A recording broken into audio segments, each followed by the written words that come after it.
Ladies and gentlemen, boys and girls, dying time is here. That's right, we're talking about Cuckoo on Kill by Kill.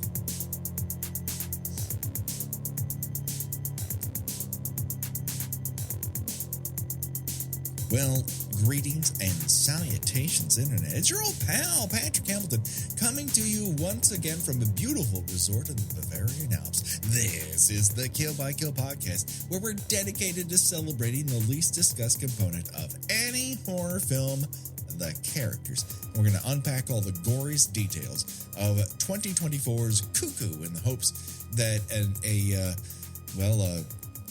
hybrid person's untimely end is just the beginning of the jokes we might make at their expense. And as always, there's only one person I trust to make sure that I have the right things to cover up my ears so I don't throw up in the lobby. The one, the only, Gina Radcliffe. How are you doing today, Gina? Are you saying like you're like Porky Pigging around a hotel lobby, like not quite sure where you are? That I would assist you in your time of puzzling need.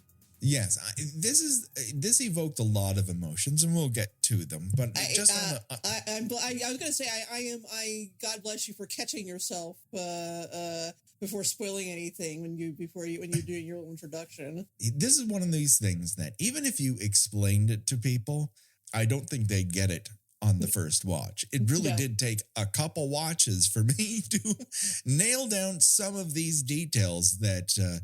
It's not like he's playing coy with them. It's just that they're rather layered. It's a very sort of European, you'll get it, hand motion wave type of movie. If you are let's call it the modern horror fan, that needs to have everything carefully explained to you, you are. I wouldn't say this is as oblique as say Skinamarink, right. But there is a lot of things that are a lot of aspects of this movie that are simply not explained. Did you happen to see his previous film that ended up on Shudder called Lose? I did, and you know what? I was not a huge fan of that. I know, and I realize that I realize and accept that I am in the minority there. But but it's understandable. It's opaque. It is not self-explanatory, and I would even caution that it's barely a movie. It is a long short. Yeah, it feels very, for lack of a better word, experimental. Yes. And now that I've seen this and very much enjoyed it, I'm willing to give Luz a second chance. I just, like this movie turned out to be, it was, rather a bit more obtuse, I guess, than I expected it to be. Well, it's one of those things that, when we discussed Abigail earlier in the year, and there was all this rumble about online of, wouldn't it have been so much better if you just walked into this movie not knowing that Abigail was a vampire girl? And my question was, what fucking movie do you sell without telling people that? Because, and then it becomes like a heist movie, and, right. and you are losing a vital component of the horror audience. Yes, you're not getting the audience that would appreciate what the movie is. So I just don't think there's a way you can hide that particular weenie. Upon revisiting the trailer for this, I had the idea that we were just getting is this some sort of, is she being trailed by a version of herself? Is this like a time travel thing? Are we having another Am I Crazy horror movie? Which my impression of it was that she was she was basically a rebellious teenager, which she is. Yeah. Who is sent to this, clinic to I was thinking of almost kind of like a Stepford teens or disturbing behavior. Sure. Yeah. Kind of thing where she is sent to, this isolated, clinic or school and it is sought to have her personality changed in a way that makes her more desirable to parents. Right. And in some ways, that's not that far off from the truth, in the sense that she is a troubled teen who's troubled in the way that every teenager happens to be troubled. She has some additional issues that are not necessarily her fault. that come up here. But before we get into spoiler territory, I suppose what we should do for those who haven't caught up to this yet, because it was in theaters. It was initially supposed to come out earlier in the year, and they pushed it into this September slot. And I feel it kind of got lost in the sauce with everything else coming out. In particular, like The Substance is slow rolling out almost a week after this. Yeah. And I just think it sucked up all the oxygen that this could have enjoyed. I think this came out roughly the same weekend as Strange Darling, which we're going to get to later. Mm-hmm. But I think Strange Darling got more of the, you got to see this, this weird horror movie that ends up being way different than the trailer makes it look. And it's the barbarian don't know anything going into this cell. Right. And in these current trying economical times, you really only have the money and the time to go see one of those. You have two options: Strange Darling and a grape. Or no, I'm sorry, an egg. I ruined the fucking joke. And it's like, well, who are we going to pull in? The Kyle Gallner fans or the Hunter Schaffer fans? Yeah, I think Hunter Schaffer in this movie is fantastic. I think she is a revelation. I knew who Hunter Schaffer was, but I never saw Euphoria, so this was my first real exposure to her as an actor. Yeah, she is quite good. Yes. She perfectly fits into this. She seems very natural and well suited. She's empathetic. She's got that nice. She's got a good balance between being a surly teen, but also sympathetic at the same time, because her father and stepmother are terrible. Yeah. and they are not doing a good job of hiding that they don't want her there. Yeah. It's a tough situation. I think the movie really exploits what she brings to the table. And I've only seen the first season of Euphoria, which I will remind our audience, if you haven't heard me say it before, we wrote the tagline for the first poster for the first season of that. And we were brought into a secret room and locked in there to watch all the episodes that they had made so far. And I saw them through my fingers. It was one of the most uncomfortable watches I've ever had in my life. Were you afraid that, lights were going to come on and a door was going to open and Chris Hansen was going to walk in? What do you think of that, Patrick? I mean, it didn't feel good, I'll be honest with you. I understand the mania behind it and everything. I understand now why people caught on to it, and because I think they cast really well. Here she's playing someone who is without a lot of affect. She's just a girl. It's not one of those sort of CW horror heroines who looks impossibly beautiful at all times, no matter how bloody she ends up being. There's a lack of vanity to this and a lovely grounded reality, because this thing sort of goes off into outer space at a certain point, plot-wise, and you need something to hold on to in terms of where the ground is, where is reality, and she does a great job. Yeah, I mean, I was, very, very, very moved by the scene where she learns that her father has sold the family home, and that her mother is dead. I don't think they say how the mother dies. No, but it truly does not matter. It's somewhat sudden, but that's about it. It's fairly recent. Mm-hmm. And Gretchen has been calling home to hear her mother's voice on the answering machine and just leaving her messages, telling her how sad she is and how, she doesn't want to be in this situation, stuck overseas with her father and stepmother and younger half-sister. And it turns out that basically that this, she's just been kind of talking, into the ether, because the answering machine has been, disconnected and packed up into a box. Yeah. And so, the moment she comes to that realization, and then later when she discovers that this younger sister, who she's not particularly close to, has also been leaving messages for the mother. And that's another unexpectedly, emotionally moving moment. Yeah. Very, very good. I would encourage people, it's available to buy, rent. I don't know what its physical release will be looking like, but it's out there to see, and it is worth the blind buy. It's worth the blind rent. It is quite well done. It is. Don't spoil yourself, because you will not see the twist in this coming. Yeah. I have heard other people say, I knew what this was, and I do wonder, what are they doing? What are they revealing in their crossword puzzles and whatever mental activities that they're doing on the regular?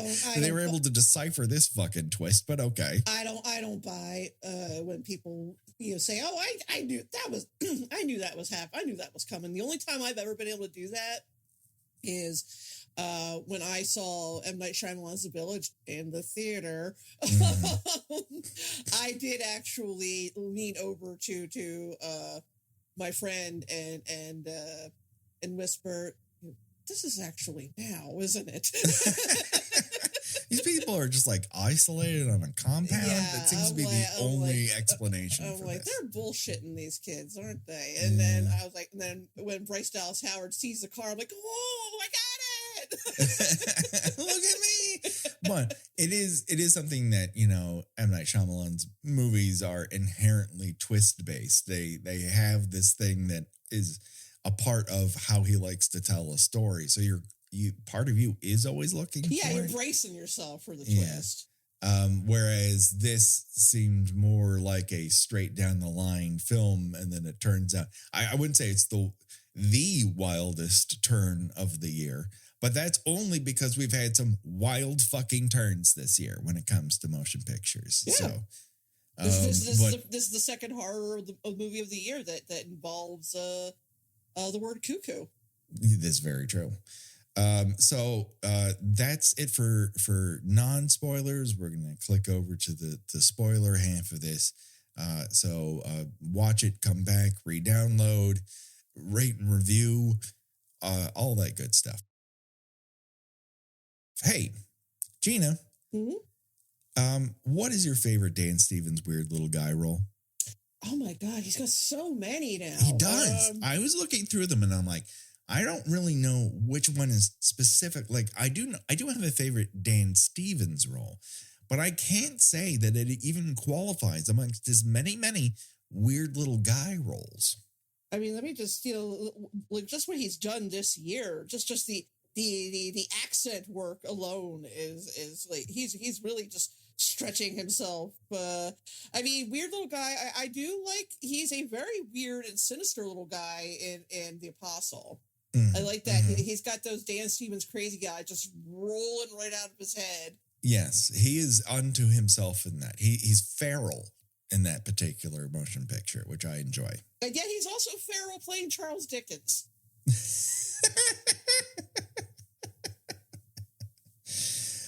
For me, it's his Lemitov from the Eurovision's song contest. He is just really enjoying himself in that particular role. And any of Legion, on Abigail, he's fucking amazing in. Yeah, he's like that. He's just always, he is, he wants the audience to forget that he is an extremely good looking guy. Yes. Or weaponize it in many of the ways that he does in this particular role, where he is using his striking face to sort of offset how inappropriate he is at all times. Well, the interesting thing is, do you know who was originally cast? I have a question about this. Would this movie be better with John Malkovich or Dan Stevens? I think John Malkovich could have cranked up the weirdness from an 11 to a solid 12.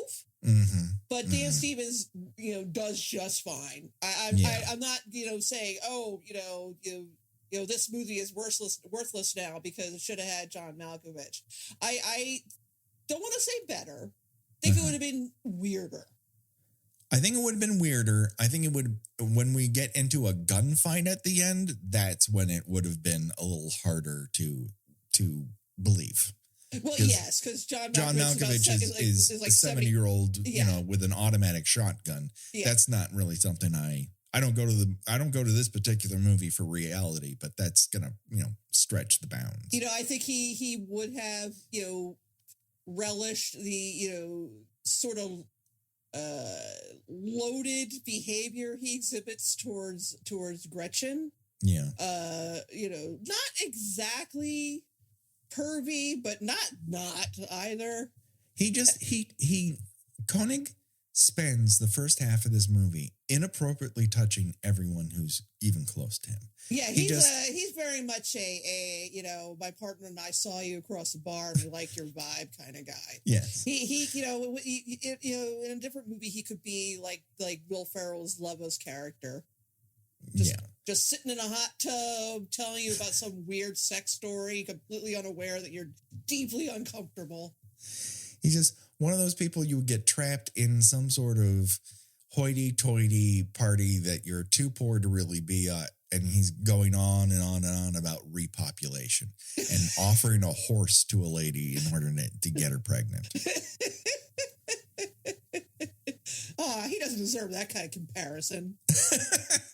But I think that is a big component of this movie. He is absolutely an out-of-control rich guy who is using the access and funds he has for a pet project, and he doesn't fucking care who gets hurt along the way. What's important is that this happen. And he's one of the few villain characters in the Kill by Kill canon who can actually fill out the math of A plus B equals $, $. Because he's not doing this to make money. This is a passion project. Yeah, no, Gina. he's essentially playing God.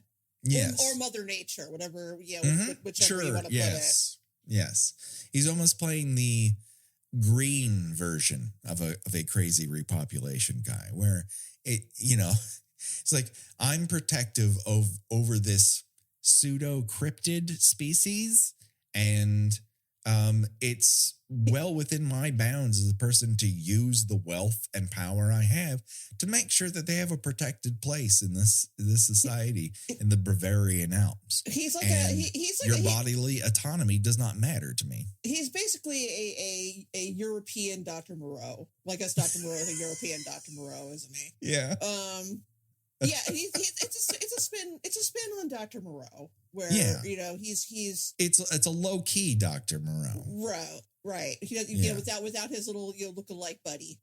Yeah, he doesn't need a house of pain.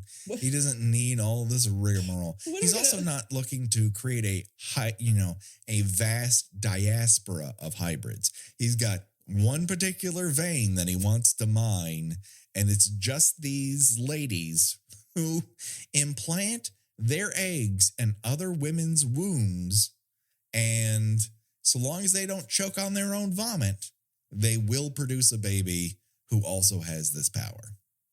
What are we going to do with Dr. Moreau? Oh, You're like, never?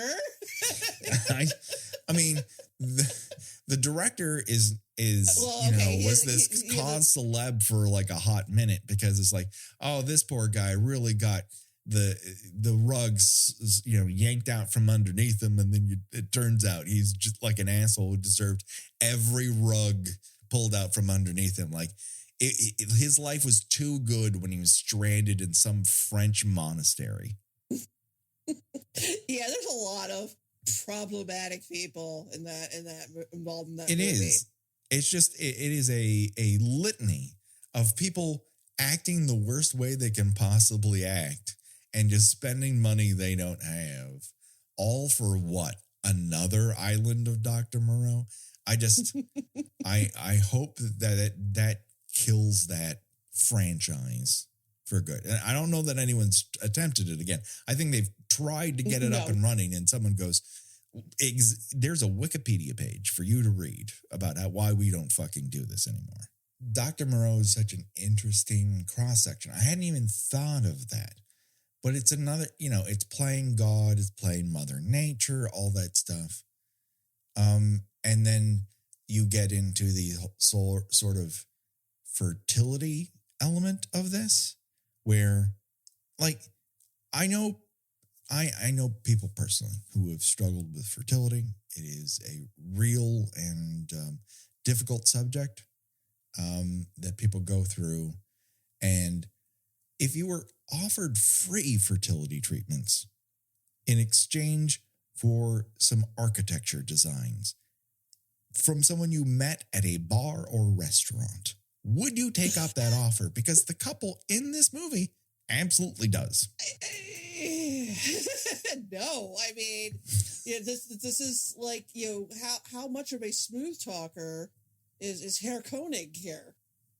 Yeah, I think he makes a lot of people's dreams come true financially, and that greases a lot of wheels. And it really isn't up until Gretchen enters the picture. She is the literal fly in the ointment here. She's the unexpected element. And no matter how much he thinks he can control things, he comes up against one truth that we hold self-evident. And that is, teenagers will fuck your life up. Well, yes. You can think you can control the outcomes there, but I promise you, you cannot. Absolutely not. Yeah, this is, it's wild to me that this came out in the same year as The Substance, Immaculate, and The First Omen. There's a lot going on here that makes a real through line throughout the entire year with this kind of specific bent of horror. And I am very into it. Yeah. Let me keep beating this drum that if you're out there insisting that, horror's just not good anymore and, it's just about shut the fuck up. Because, there's plenty for you if you don't like your horror movies to have subtext. Yeah. There really is. There's a real wide range of what you can get right now in terms of horror. There are entire channels that devoted to horror movies. Not everything in there has subtext. If you don't like it, find something else. Yeah. Whereas if you like things a little bit more layered, we're eating real good. We're eating real good regardless. Like 2022, there's a chain effect of you get a particular audience to kind of get on a wavelength of a genre. And it had a rough start early on in the year, but then it really starts to thug and chug here up until the point where we're getting a lot of things noticed that and quality wise, we're having just a fantastic year. Oh yeah. That being said, I just want to say before we go any further that regardless of, what opinion you may have about this film, and I enjoyed it very, very much, but if you happen to be a woman or someone who has a womb, you don't need to give a flying fuck and a rolling donut about what I have to say about it. Cuckoo is for the ladies, y'all. I'm not going to say, men won't understand. I just think, obviously it'll hit a little different. And I think that, another angle, that you mentioning, would you trust this stranger to, tell you they can help you with your fertility problems, is that there is a certain sort of, I have had a couple, a number of friends who have had trouble conceiving a child. And there is a certain sort of desperation that starts setting in, particularly when society makes you feel like that if you are, not pumping out a kid every 2 years, that there is, something functionally wrong with you, either with your brain or with your body. And in some cases, there is something, quote unquote, wrong with your body. Sometimes there's something, quote unquote, wrong with your husband or your partner's body. Because the human body, they're, different wonderful snowflakes from each other. And, some people can have, 12 kids that shouldn't have them. And some people can have 0 kids that, would be the best parents, And, this kind of hits on that, the sort of desperation that would make you look at somebody like Herr Koenig and think, well, he's got a lot of money. He must be doing something right. Look at this resort. He must know what he's talking about. Yeah. It's particularly in a through line with Immaculate and First Omen.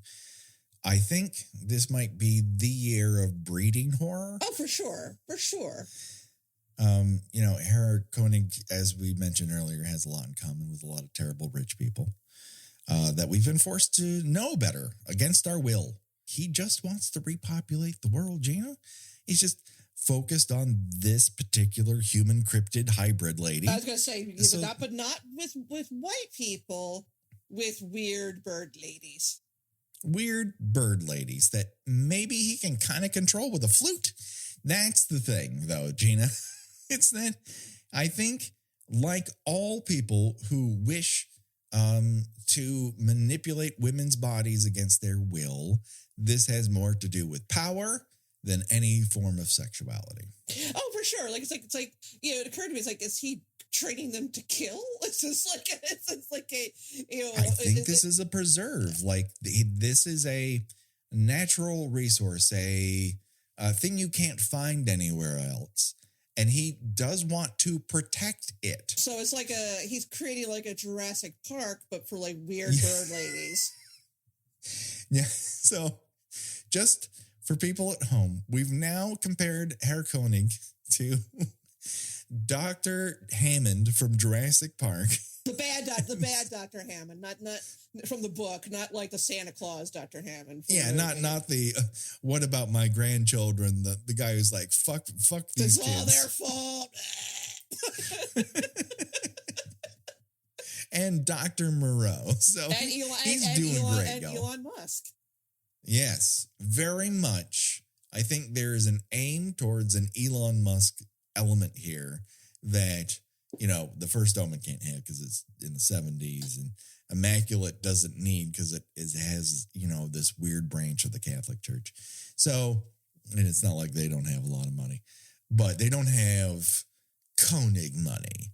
Koenig seems to have an endless resource of money. He doesn't need to manipulate a lot of people, but he's got them all in his pocket very specifically. Correct. He invades people's space. These are all acting things that Dan Stephen obviously is layering into this, character, and it's paying off in dividends.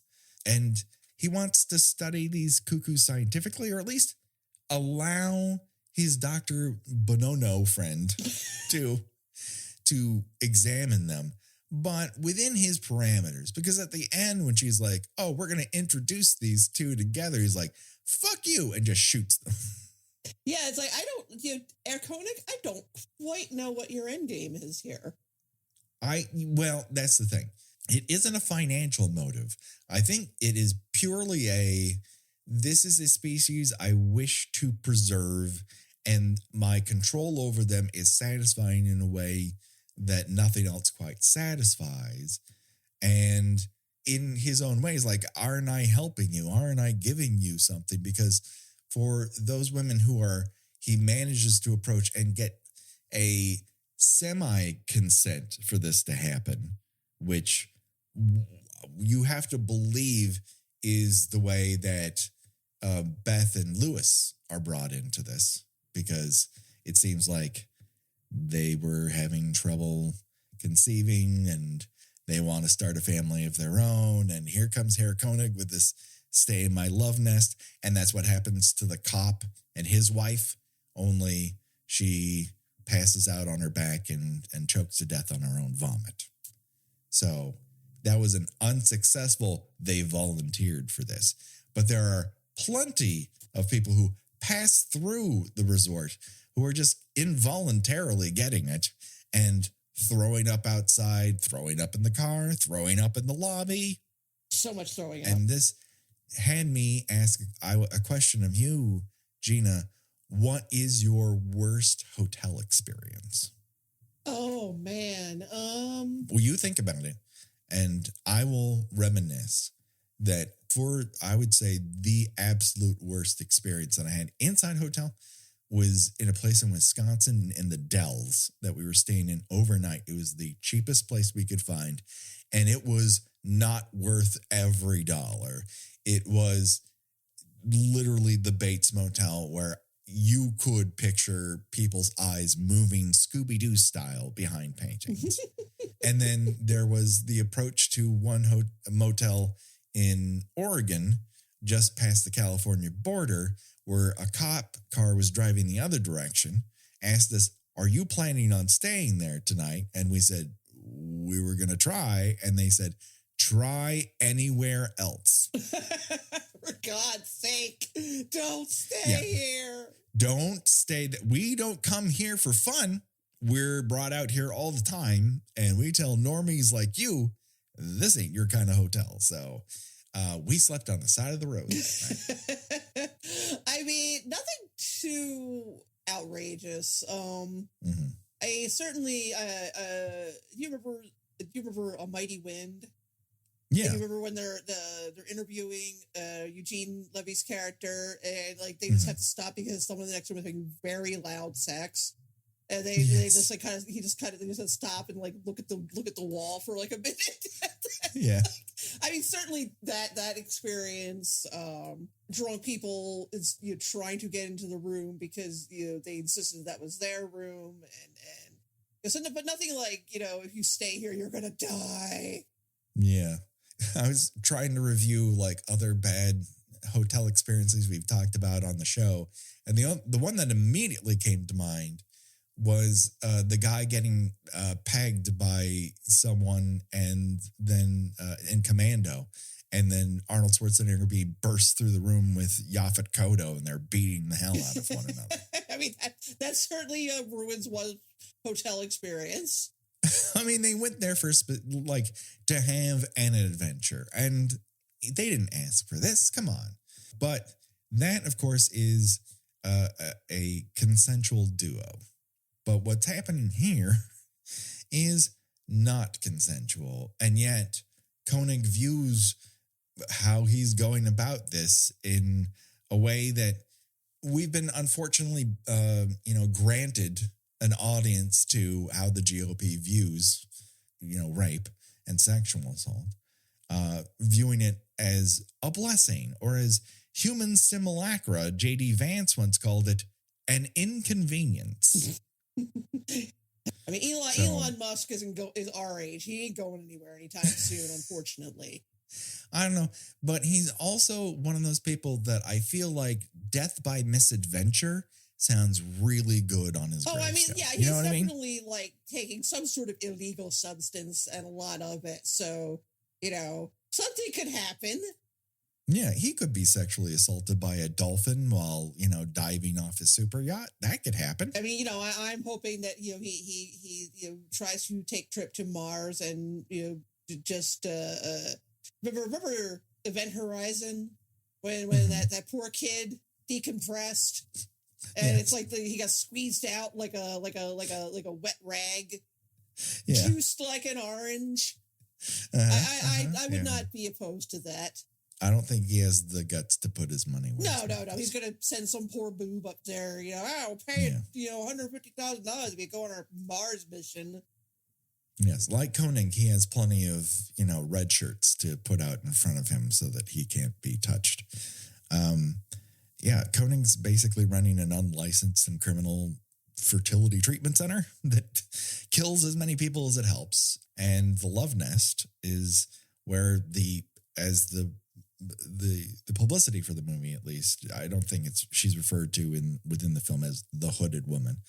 She emerges from the forest, makes her signature time stunner call, impregnates a woman with a fertilized egg that is not hers.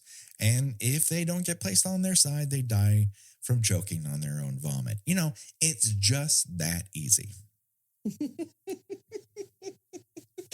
do like that this mysterious resort that only seems to have guests that are there to be implanted with a bird lady.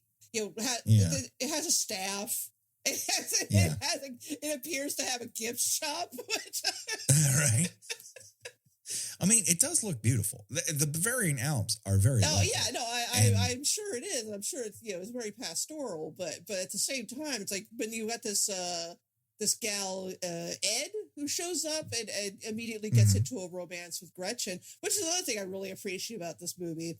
Is that Gretchen is queer, and that has nothing to do with the plot. She just is. Like she just is. I mean, I have to admit, like knowing who Hunter Schaffer is, that kind of colored my idea of what this movie was going to be about. In regards to that she was going to be changed in some way to please disapproving parents, but no, that has that's nothing to do with it. She just is a teenager who's going through some shit. She doesn't want to be there. What teenager does? She just wants to be with her friends, but she can't because she's separated over a distance. And that's where we got into another thing here that I found particularly interesting, which is she is stranded in a location where she has no advocacy over what she does, where she goes, what kind of medical attention she can seek. And there's, not 22 states in this country where you don't have the same fucking problem right now. Is that a bit on the nose? Yes. Should it be more on the nose? Absolutely. Yeah, I it's interesting that they keep mentioning that she's not quite 18 yet. Which I feel is significant. Not necessarily in a creepy way, just in a, you're still a child, but also, you're kind of on your own and dealing with this because dad can't be bothered. Now, to be fair, the younger sister starts experiencing seizures, and there's a reason for this, as it turns out. Yeah. But so, he kind of has to devote his attention to the younger daughter, but he's very cold towards this older child, and it, it's very like he doesn't want her there any more than she wants to be there, and it's really being having been in a similar situation when I was a teenager, it is infuriating and saddening to see how he's struggling between wanting to be there for her and also but my new family. Yeah. Like she gets absolutely jacked up in a car accident. And she looks like she's broken her arm. She's got a head injury. Her face is all bruised up. And the dad's pissed because, he has to go deal with this other kid's problems. And he doesn't have time for her getting into a car accident. And it's just come on, man, she's 17.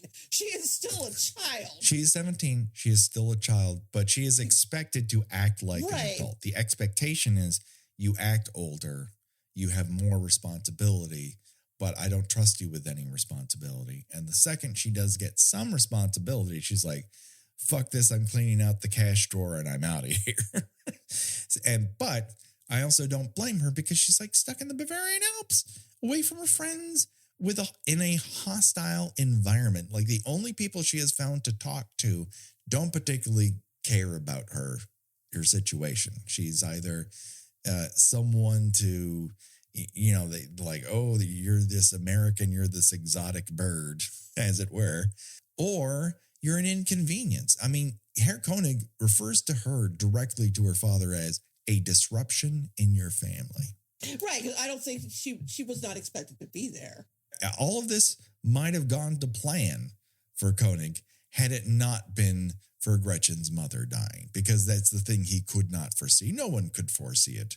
And when she arrives here, she immediately wants to leave. And I think the mistake everyone makes is they demand that she stay. Right. It's all right, let her go back to the US then. I'm sure she could, find someone to crash with. I mean, she is almost 18. So, yes. Which suggests that if she's not already out of school, she has maybe 1 year left to go.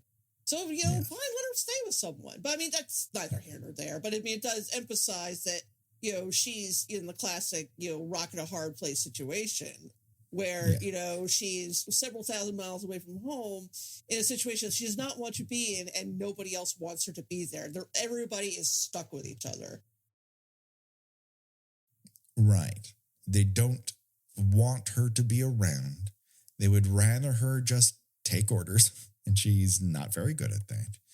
And it's not that she automatically hates Alma, but everyone has made this big comparison at, here's this one child who needs a great deal of help because she is mute. She can hear, but she is mute. She cannot speak. But out of everyone in the movie, the only person who speaks to her in sign language is Gretchen. Right. I think part of Gretchen's dislike for Alma, I think it's a little bit of a put on. I think it's certainly at the beginning of the movie, Gretchen is very much trying for like a tough girl kind of like there's like the scene where she's like I guess they're supposed to be movers or something, or like a car service. Yes, they're moving. Yeah, she's in the moving van while everyone else is in. And they're at the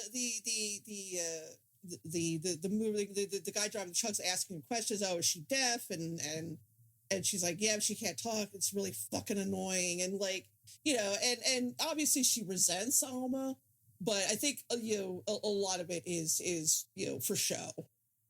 She's angry. Alma happens to be around. She's always going to be at the bottom of the totem pole in terms of needs in that particular dynamic. And so she lashes out behind Alma's back. But at her core, she is given multiple opportunities to abandon Alma, to just take off without her. And she doesn't. Because at the end of the day, she does believe she is her sister. There is a family responsibility that she has to her, that if her father won't step up because he's, too grieving, too whacked out on whatever Herr Konig's dropping into his coffee, and then his wife is, who we haven't even discussed the fact that Jessica Henwick is in this movie. But she seems to, as Alma gets worse, seems to suffer physically from having given birth to this hybrid. Well, they're drugging her too. Like yes. There's definitely a shot where she's given like a cup of tea or something, and there's a substance in it. Yeah. And so they're trying to remove, as I don't know, I did not know this previous to watching the movie. I like, what's up with a cuckoo bird, right? And they explain it a little bit, but what a cuckoo bird does in the wild is it will lay its egg in another bird's nest, get rid of that bird's eggs that they have, and just leave theirs. And that other bird, those other bird parents will raise their child. Essentially, it's an invasive species. And somehow, some way, there's a cuckoo strain of non-humanity who looks human enough, who can crossbreed with humanity. And so that's what Konig's trying to... rather than, I don't know, donate money to charity or start an organization for the poor. He's breeding these ladybirds. These violent ladybirds who will stop at nothing, who run faster than any human. Who can scream, who are controlled with jazz flute. Just like the guy in the Tercel through Old Town Pasadena will just slow down and acid jazz and control people. In terms of scare sequences in the movie, I think the most effective for me is Gretchen's bike home, where she has on headphones, so she can't, the hooded woman's call she can't hear. And as she passes by these street lamps, she sees something behind her, and then the next street lamp, it's closer, and then the next street lamp, it's reaching out. And I'm like, and her reaction is, oh shit, and just pedal to the metal, go. And it's a really cool little dynamic directorial sequence. Yeah, and then it results in a lot of gaslighting because, of course, as is the way these things, everybody knows what's going on. So someone was just playing a prank on you. Right. You have a cop who definitely doesn't want to listen to her, does not take what happened to her seriously, would rather her lie in the report to make it easier to, file this away and have nothing come of it. And her escape attempts are unsuccessful, up until the point where Alma's condition pretty much permanently puts her in a hospital that also turns out to be studying the hooded lady and cuckoo bird woman's, and she has to go rescue her sister. That's the size of the plot. In my mind, it's a neat little fun thriller. When we come to Choose Your Own Deathventure, it's going to be rather unexciting when it comes to that. It turns out that it's mostly just a lot of shooting. Yeah. I had hoped that when Alma, who was if you haven't figured it out by now, she is intended to be a another ladybird. She has discovered to have a very loud scream, and I had hoped for some head explodey action at the end. Sure, but we did not get that. It just sort of it stuns you. I've heard people refer to it as a time loop. What I think is it just stuns you mentally where you can't quite get out of a 5-second loop. It's not like you can change it every single time. It's that it's disorienting. Right. It feels like you're reliving something because you can't move, you can't make a new decision. Yeah, I think it's sort of like an extreme version of Vertigo. What this movie reminded me the most, and I haven't seen other people mention it, which must mean that I'm a genius, is the 2000 thriller, The Crimson Rivers. Have you ever seen The Crimson Rivers? I have not. I don't think I've even heard of that. Oh my God. Gina, know nothing about it and just watch it. It is a delightfully gonzo French police thriller that also is like one of these things where two guys discover their way in over their fucking heads, and it just goes off the goddamn rails. It is so much fucking fun, Gina. I love it. Okay. But it has, obviously, it's a French movie, but I think one of the added values to this particular film is it feels European. It feels off kilter. There's nothing here that's going off American rhythms. No, you know what it reminded me of in a weird sort of way, although not nearly as gruesome and nihilistic, is Goodnight Mommy. Sure. Yes. Like the actual original, not the very, very, very watered down American version that came out a couple of years ago. It does have that sort of discombobulating, I'm a stranger in a strange land vibe. Right. That works to the film's advantage in my opinion. Sure. Yeah. Like, even though everybody speaks English to her, but like, it's still different. Yeah. She's just in a place where she doesn't have a lot of mooring. She's not grounded here. This isn't a place to fight for. Every other person she talks to is kind of like, why don't you get out of here? Or what are you doing here? No one really wants her around. And that's difficult for a teenager who both wants to rebel, but also really needs to belong somewhere. And her father's kind of a drip who is obviously very focused on his new family, understands that I don't think anyone's blaming Gretchen for her mother's death, but there's also this is very inconvenient for us all vibe going on. Yeah. It's like, I guess she has to come with us. I mean, if we can't abandon our child, there's that scene where he says, I didn't want to tell you, but I sold the house.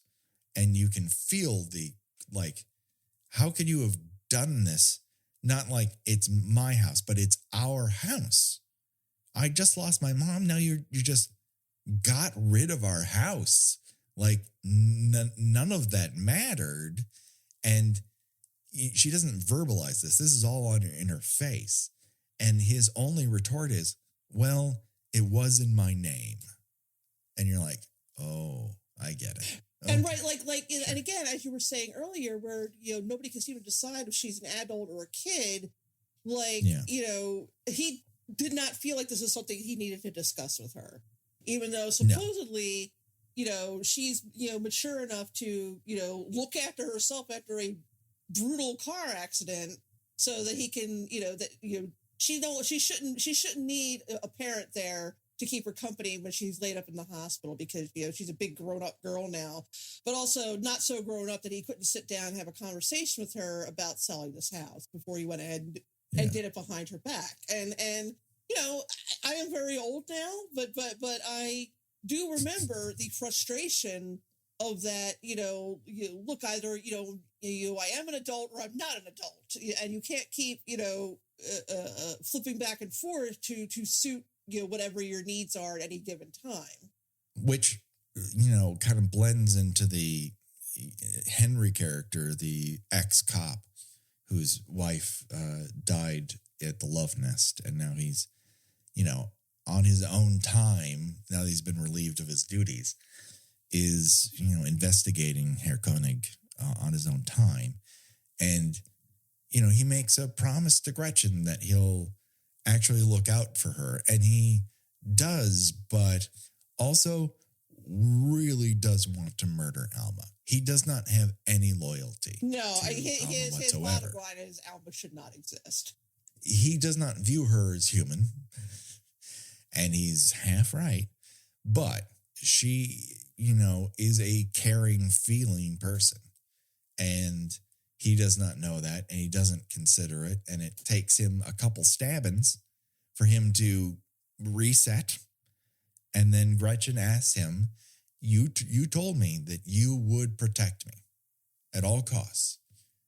Is that something you can actually do? And to his credit, he listens to her and does protect her. Right.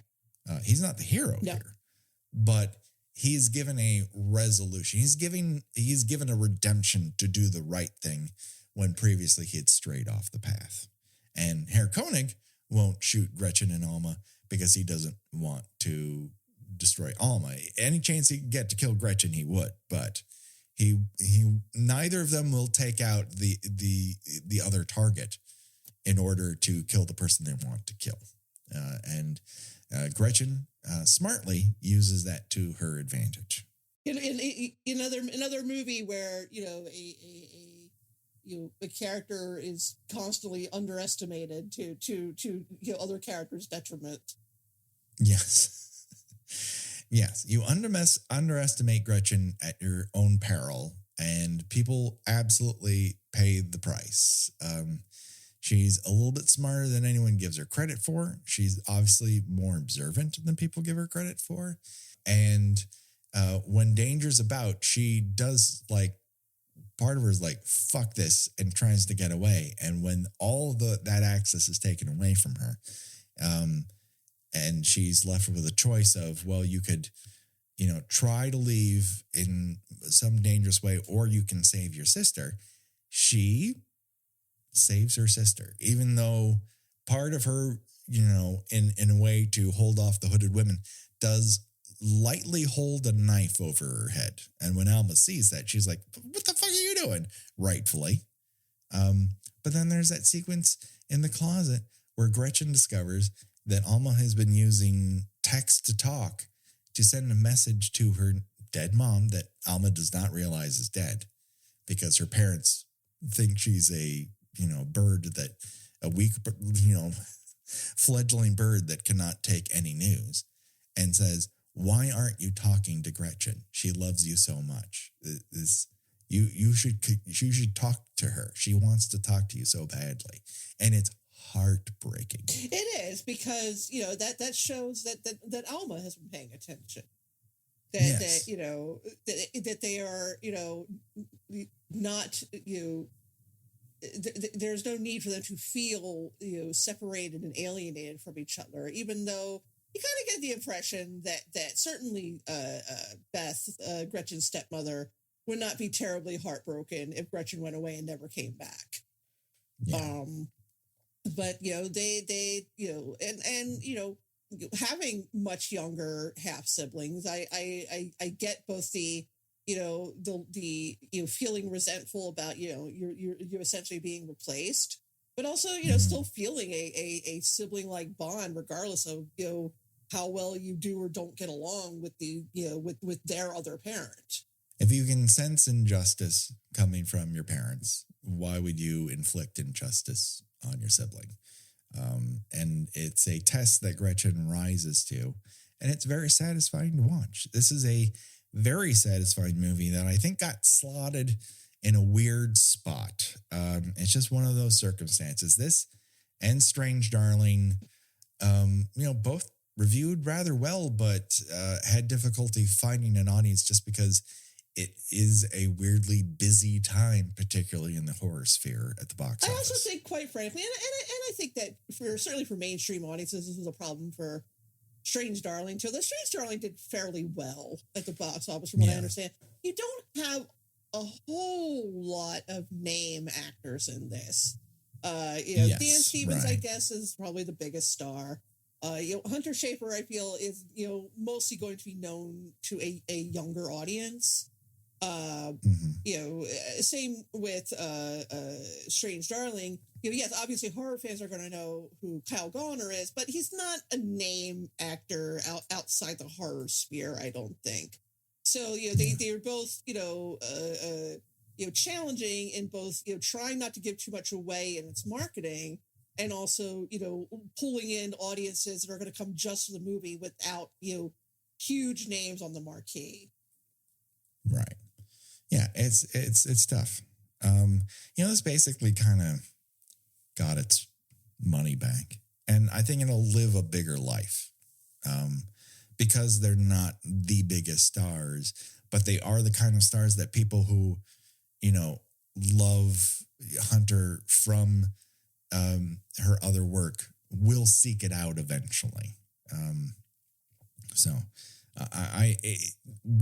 What it has going for it is that it's a good fucking movie. No, it is. Yeah, it's very. I love a movie that surprises me. I love a movie that doesn't explain everything in minute detail.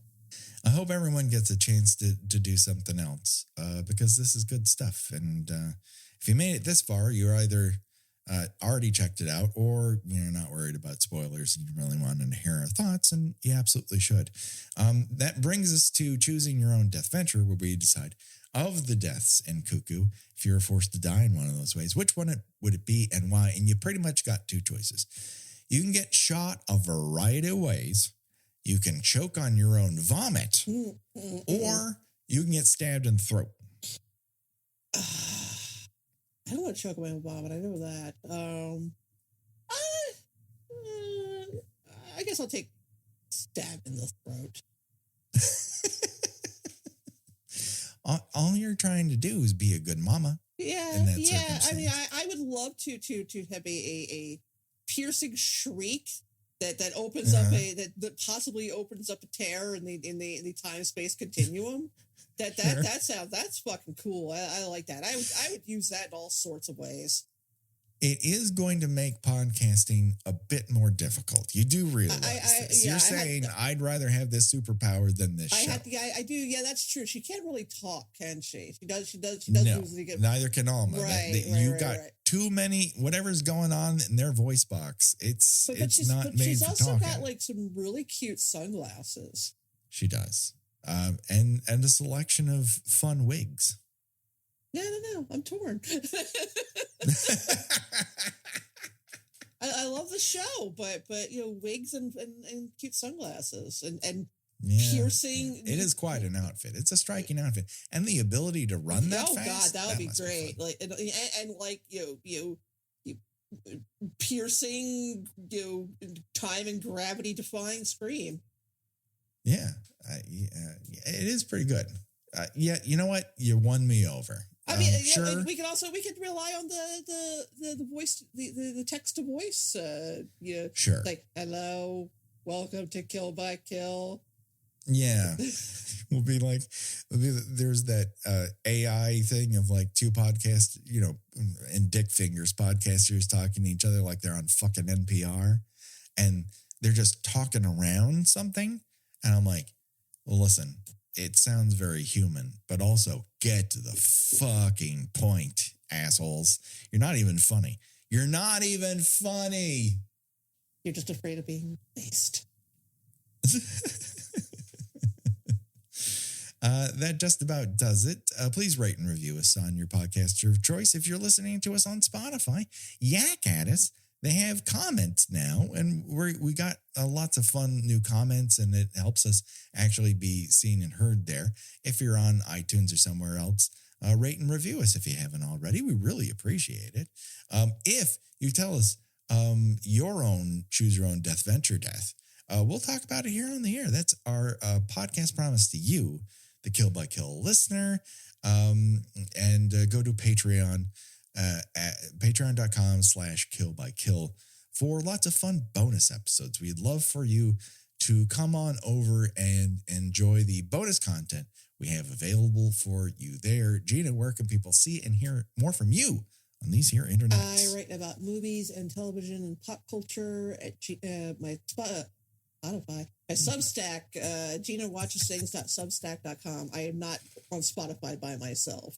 But we are a team. Yes, we are a team on Spotify. God bless. God bless. I am on most social medias. I don't know if I will be if the election goes south. But this may be our only communication point. If you want to talk to us, you got to go on Spotify and yak underneath. I may take a long sabbatical, but until that time, it'll be Gina Does Things.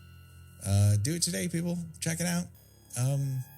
Listen, I encourage you to vote, but I'm a week away from the election. This comes out after it's happened. So let's all hope for good things. But don't worry, folks, because the body count will continue. For myself and for Gina, bye-bye, everybody. Bye-bye.